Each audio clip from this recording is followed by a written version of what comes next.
Hey, what's up? It's Griff, the non-toxic grunt. This is Griff Burns Books. It's been a minute since I've come with a full book review, but I have one for you today. We are going to review Mere Christianity by C.S. Lewis. Just after a quick update, this is Griff Burns Books. I do short-form book reviews and poetry here, so please like, comment, subscribe, all that cool stuff. If you want me to review a book that you like, shoot at me a comment and be like, hey, review this book, Griff. Tell me what you think about it, and I'll do that. But before we do that, I'm going to read some poetry. This is Robert Frost, The Road Not Taken. Two roads diverge in a yellow wood, and sorry I could not travel both. And be one traveler long I stood, and looked down one as far as I could, to where it bent in the undergrowth. Then took the other, just as fair, and having perhaps the better claim, because it was grassy and wanted wear, though as for that, the passing there had worn them really about the same, and both that morning equally lay, it leaves no step had trodden black. Oh, I kept the first one for another day, yet knowing how way leads on to way, I doubted if I should ever come back. I shall be telling this with a sigh, somewhere ages and ages hence, two roads diverged in a wood, and I took the one less traveled by, and has made all the difference. And that's Robert Frost, The Road Not Taken. Good poetry, great poem by Robert Frost, celebrated poet. Go check him out. You all have the Google machine. Do that. Since my last full book review, some things have happened in my life. I lost my father. He died of cancer and just a septic cyst. So we lost him April 2nd of this year. Thank you for all your thoughts and prayers and condolences.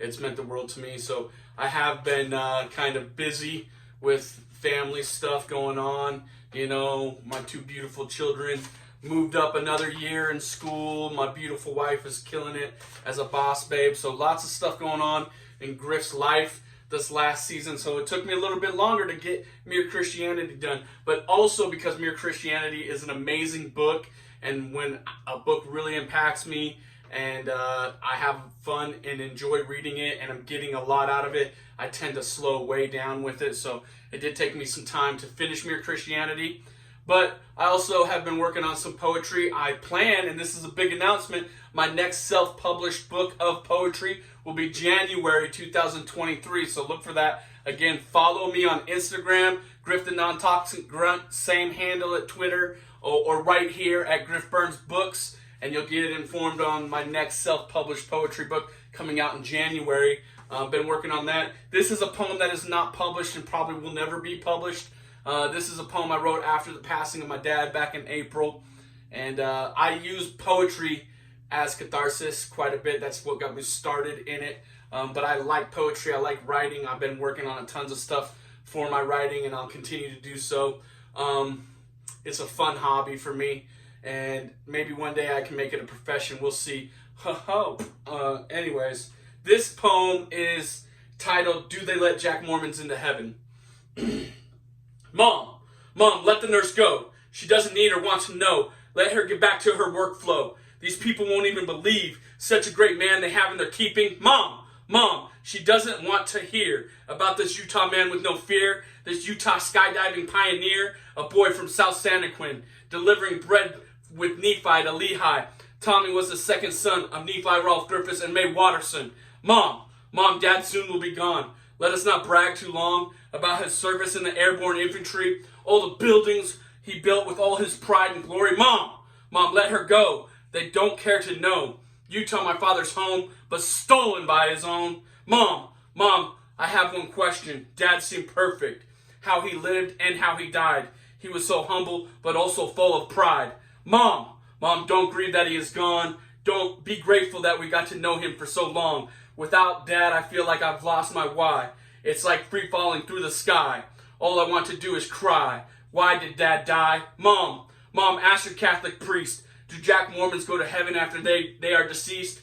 With my little sister, for Dad's love I did compete. Not till he was gone did I not understand how naive that was so naive. Mom, Dad loved us all, but now it's time we let him go. His next project in the sky. his purpose of which only God knows why. And that's my poem, Do They Let Jack Mormons Into Heaven? I wrote back in April after losing my dad. And it was an experience I had in the hospice there with a hospice nurse with my mother, who's very forward, very outgoing, maybe an extrovert, you know what I'm saying, likes to talk a lot, where my dad was complete opposite of that, an introvert and stoic, and didn't like to tell anybody anything. He had friends in our neighborhood who never even knew he was a skydiver. My father was one of the first skydiving instructors in Utah. Look it up. He was also a proud member of the 101st Airborne Infantry. And I don't want to brag too much about my dad because he's an awesome American. We need more men like him. We definitely need more fathers like him. You know what I'm saying? That's my little poem about him. Do they let Jack Mormons into heaven? What do you think? You know what I'm saying? We're about to dig into some C.S. Lewis, and maybe he has an answer for that. So let's go ahead and get to it. C.S. Lewis, Mere Christianity. Highly recommend it. Whether you're a Christian or an agnostic or an atheist or a Buddhist or a Muslim or Hebrew or Jewish or whatever you identify as, Mere Christianity has philosophy / theology that is good for you. C.S. Lewis is a brilliant author and a brilliant philosopher. I can't applaud him enough for this particular book. It is one fascinating book, let me tell you what. And so if you're interested into what maybe even like the evangelical modern definition of Christianity is, I highly recommend reading this book, even if you're not a Christian. If you are a Christian, read this book, and let me give you this caution. Be ready to be convicted of your failures in this book and to have the desire installed in you to make better upon your promises of living up to what being a Christian is to yourself and to God.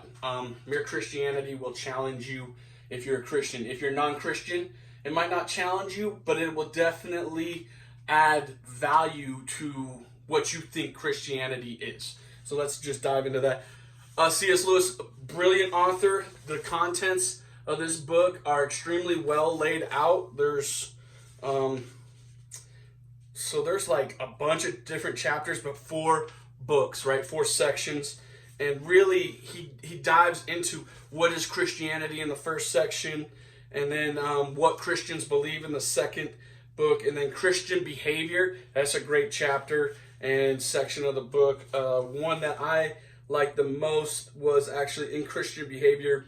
It's social morality, and then morality and psychoanalysis. So you can see I made a little bit of notes in there, but like he really gets at to the heart of what is the conflict in American Christianity, and it has to do with some politics and Christian behavior in total. And then the final book is really where you get the most conviction, in my opinion, and the most theology from it. So in book 4, if you're not a Christian, don't even bother with book 4. There's not gonna be a lot for you in that. But the first 3 books, definitely C.S. Lewis partakes in what I would call philosophical dialectics, and it's similar to the argument that like creationism versus Darwinism, except C.S. Lewis doesn't throw out Darwinism in totality. He doesn't throw out science in totality. He engages with it, and so the first 3 books are really, really good. And like I said, he kind of defines what I would consider my Christianity. And just so we're clear, my Christianity would be defined as in Jesus for me and God or providence for whoever else, whatever else they identify as. The atheist is an outlier and probably not in my perspective at all. Just somebody who's probably just a Marxist, to be flat out honest.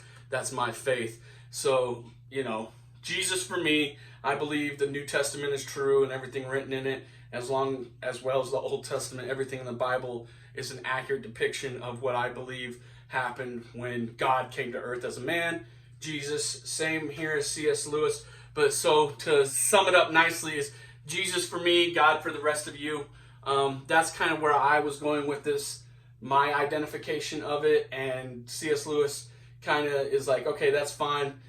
Put that on the back burner until book 4, where he really gets after me. But the preface is great in this book. There's also a foreword, so I really liked it. There's a metaphor C.S. Lewis uses to kind of address universalism, which is essentially what I'm getting at when I say Jesus for me, God for you. But it's a hall metaphor, very good metaphor. Again, C.S. Lewis is right there in the hall of intellectuals. And then, let's see, there's some stuff. So right here, C.S. Lewis engages with other philosophies. You can see here on page 45, to quote him, Christianity agrees with dualism that the universe is at war, but then he elaborates further that Christianity says it's like a civil war, right? And so he engages with all the philosophies and theologies out there of the day and kind of puts them where they are in Christendom, right? Which isn't a place of looking down upon, but actually almost a place of like being envious of, right? So one thing we'll get at here real quick once I stop saying is C.S. Lewis also talks about the war. So this was written during a time he was in England and World War II was going on. So that's when Mere Christianity comes from. And it's very good with the philosophy. I would say he engages with philosophy even better than Aaron James does in Assholes. Aaron James kind of talks down with the philosophy in this book right here, Assholes, and then he uses a bunch of essentially academic pomp and circumstance references to other academic pomp and circumstance to back up his highfalutin philosophy that he talks down to people with, more or less. C.S. Lewis's theology engages you at the same level and then says, but there's one that is talking down to us. And that, by the way, that's God. And we see him talking down to us through the form of the Bible, right? And so that theology for me hits a little different, hits a little bit better than the snobby stuff in Aaron James's philosophy book. But go check out C.S. Lewis, Mere Christianity. And what C.S. Lewis describes as believing in Christianity is actually the first step in Christianity is spot on. But also on the end of the book, he really talks about how it's easier for people who see themselves as extremely wicked to accept Jesus' sacrifice for their salvation. And C.S. Lewis hits the nail on the head for me here. Because I believe man is sinful and at their heart is sin unless they replace it with the Godhead, the figurehead of Jesus. So, very good book, very highfalutin philosophy. Go check it out. Let's see what else. Yeah, and so lots of Christian philosophy or theology in here, but also you can engage in it with not having to be a believer. Like the atheists can still learn something from Mere Christianity about morality because C.S. Lewis places it on 3 steps and only the second and third apply to believers, right? The second to universal believers, the third to Christians. So there's definitely good philosophy in here that you can actually apply to make yourself a better human being if you're interested in improving your morality. If you're not, pay no attention to C.S. Lewis. He's got nothing for you if you believe you are perfect and out there living your life as perfect as can be. But if you're interested in morality, check out C.S. Lewis. Check out Mere Christianity. I'm going to read one more poem to y'all from my book, Burned in Babylon, Broken, Bitter, But Not Ever Giving Up, the Manifesto of Robin Ralph Griffiths, the Toxic Grunt. After reading Mere Christianity, I kind of want to share my poem from my self-published book here, Freedom Scars. So here we go. Free, dumb scars. I wake up scarred by my patriotism. Even when I hate America, my scars remind me of my patriotism. When I've discerned right from wrong, my scars remind me of my patriotism. When I cry out for justice, my scars remind me of my patriotism. When I struggle with a depraved society, my scars remind me of my patriotism. When I suffer under capitalism, my scars remind me of my patriotism. When I mourn for those better than I who died, my scars remind me of my patriotism. When I die, my scars are silent. So too is my patriotism. When I wake up with Jesus, my God has cleansed me of my scars and forgiven my patriotism. Another thing that C.S. Lewis talks a lot about is the sin of pride. So if you go check out my story, Burned in Babylon, Broken, Bitter, but Not Ever Giving Up, the manifesto of the toxic grunt, I suffer a lot from the sin of pride. I'll be straight up honest to it. It's who I am. It's who I was raised to be, was a patriotic American, and almost to be sinful in that pride of my country and my community. But I am proud of my community. Y'all keep doing great stuff, like supporting Griff, the non-toxic grunt, by buying his book, Burned in Babylon. It's out there, available on Amazon. Follow me on the YouTube here. Comment, like, share, do whatever you do out there. And then also follow me on Twitter, Griff the Non-Toxic Grunt. My next book will be published in January, so look forward to that. If you like poetry, go check out my book, and then definitely pay attention to my next book. It's going to be better poetry. It's going to be better storytelling. It's going to be better Griff. You know what I'm saying? And how can you ask for anything more than that? Better Griff? That's what I'm saying, you know? So improve yourself, improve your morality, take a philosophy test from Aaron James or some shit. I don't care. Everybody love everybody. Griff out.